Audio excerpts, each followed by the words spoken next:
Your Steve Jones Show podcast will start shortly. The Steve Jones Show podcast is sponsored by Brewers Outlet, your beverage supermarket on Reagan Street in Sunbury. Let's bring in John Crispin now. John, great to have you back. If anybody knows about the culture of UCLA, you do. Yeah. Everybody was, in a world where really nothing surprises you. This was one of those moments where it was a surprise. So let's start with this. How do you think, and the people that you know at UCLA, how are they reacting to this?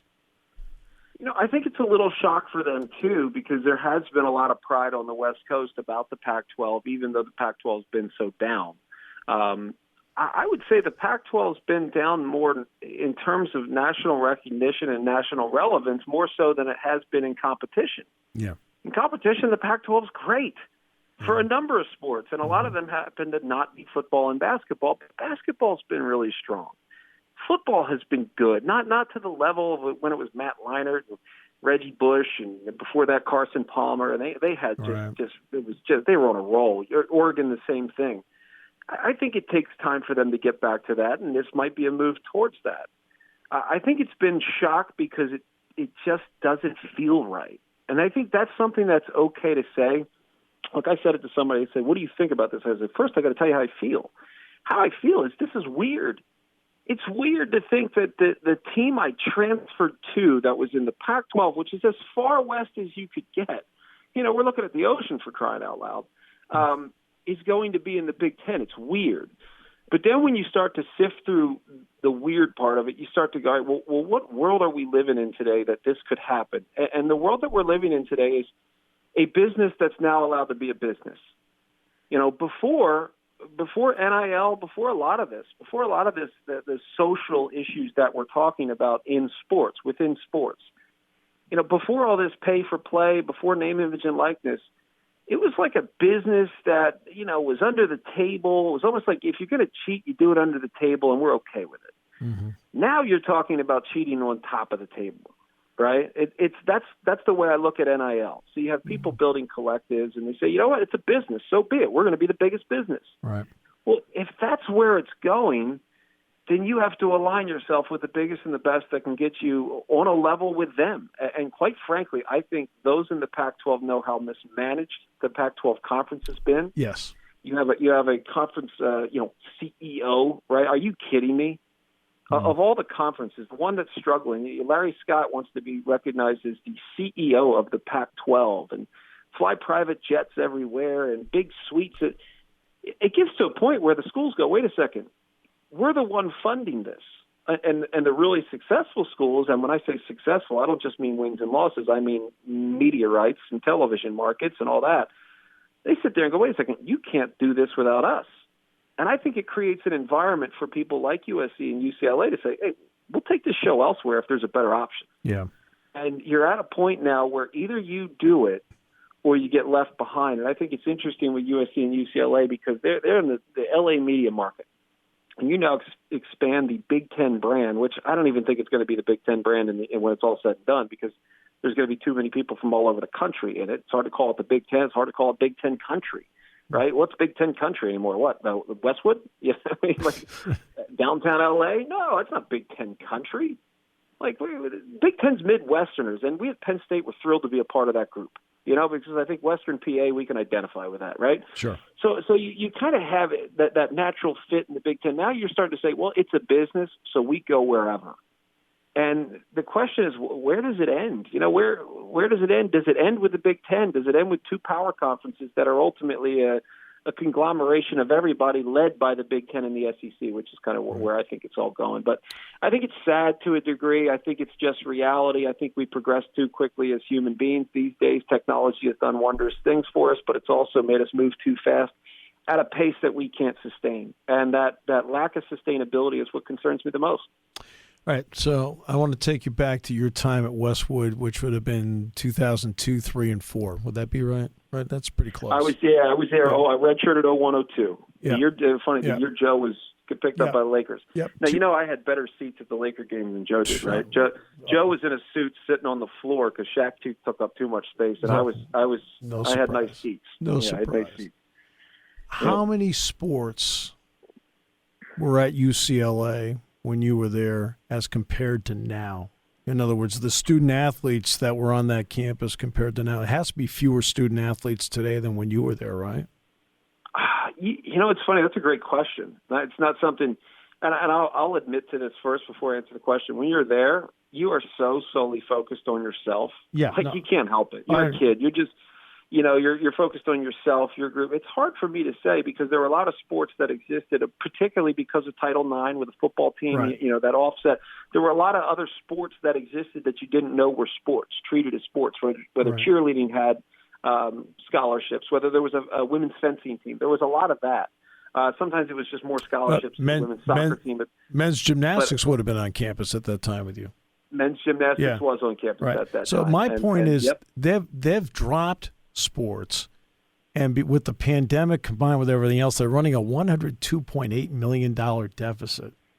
Yeah. And, we can talk about how modern times, but sometimes isn't there a financial reality?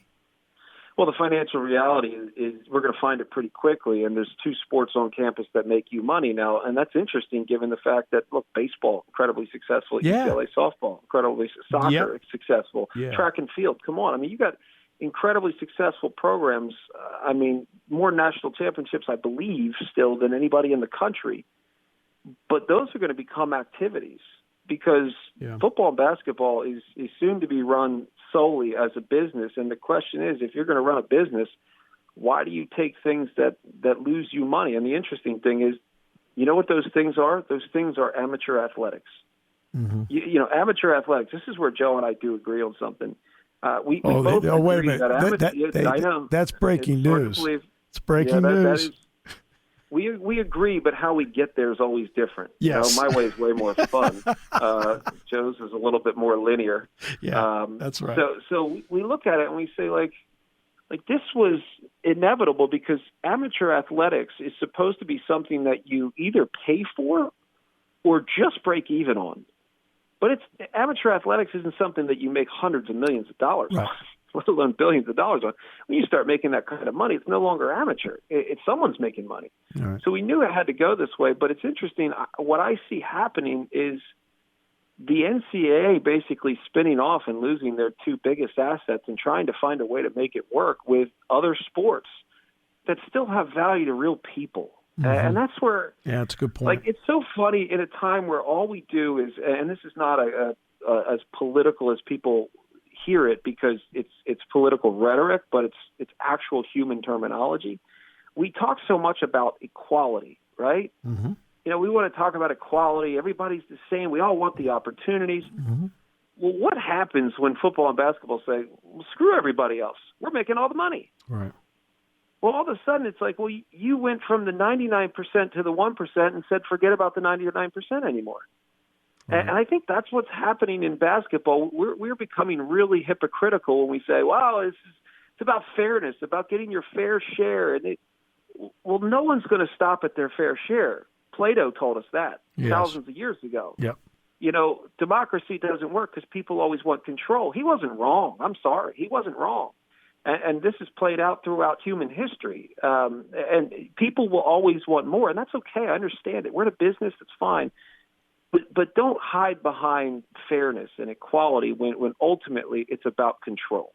And football and basketball are going to control the most because they make the most money. Everybody else will be sacrificed. It's a shame because I think there are great things that come from the entire cultural environment that is college athletics, man. Some of my best friends, they didn't play the sport I played. Some of the people that I looked up to the most, respected the most, they didn't play the sport I played. Yep. And they may never get the attention or the credit for being as great as they were, but, man, they worked hard, and they were a part of that cultural environment, and I think that will be missed more so than anything else. See, that's the part where when I look at USC and UCLA, that's the first thing I thought of. Well, the second thing I thought of, obviously, the fact that, I broadcast football, basketball are going to be in.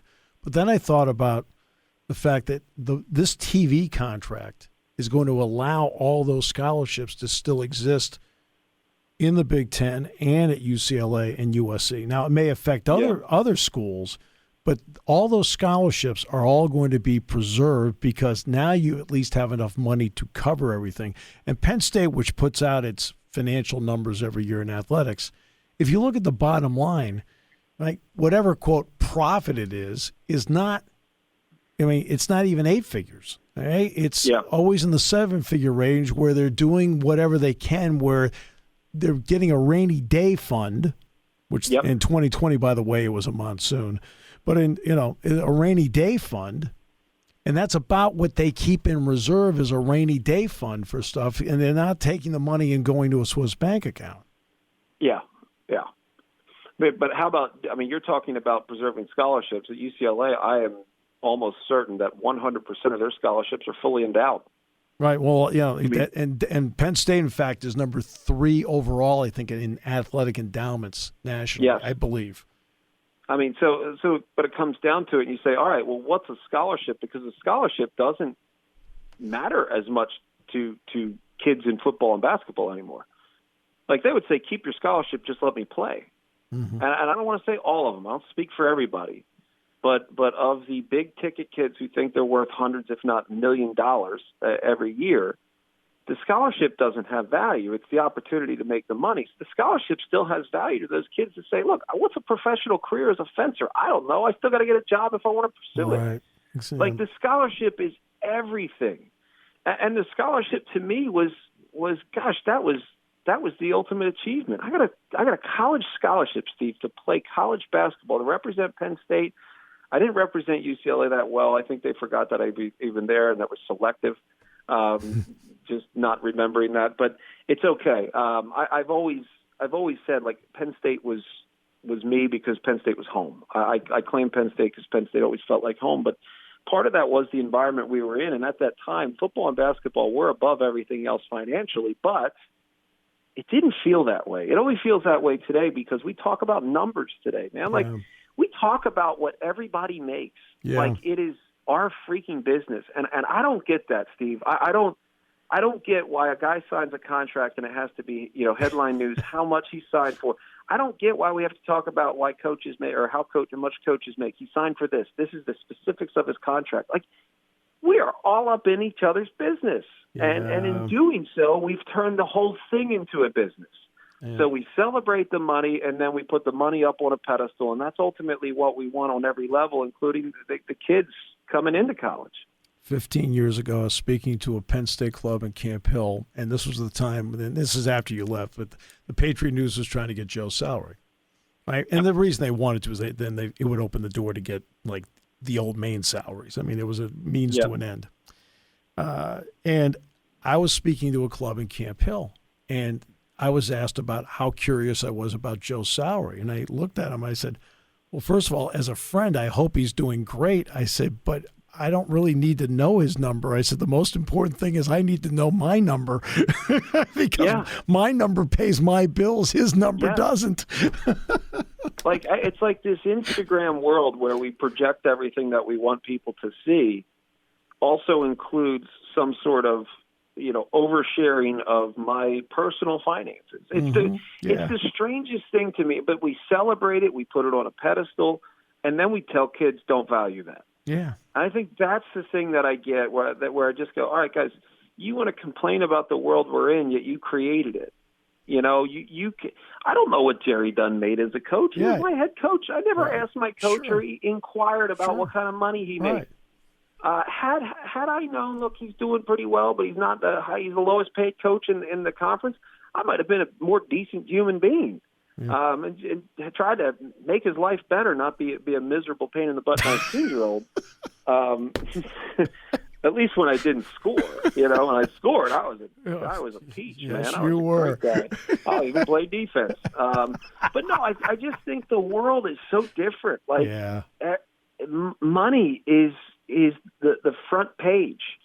Like if you go for a job, I mean, I talked to kids today, Steve, going for an internship, and the first question they ask is money. And I'm just like, oh man, that's not your fault. You know what I mean? I'm not. I think that's the thing. We like to point the finger at kids and say these kids are selfish and greedy. And I'm saying, what about those oil profits? Right. What about our government with taxes? It doesn't. It didn't start with kids. It just trickled down that way. Yeah, that's why everybody knows James's contract. I said, friend, I hope James is doing awesome, but I don't need to know his numbers. Pat Kraft, I hope Pat is doing awesome financially, but I don't need to know his numbers. That's his business. It's weird, like, so that's just how I look at it, Hey, John. I don't even think it's weird to us anymore. I think it's at a point where we just keep going, there's that. That's crazy. True. Juan Soto, $440 million. That's crazy. We can't even compute that. I can't even put that in my mind. By the way, Mega Millions is coming up tonight. All right, so John, as always, my friend, thanks so much, and I'm glad to hear you and Joe at least agreed on something, even though it wasn't the same path. Yeah, we do. We agree, but it'll sound like an argument. Perfect. Thanks, John. Thank you, Steve.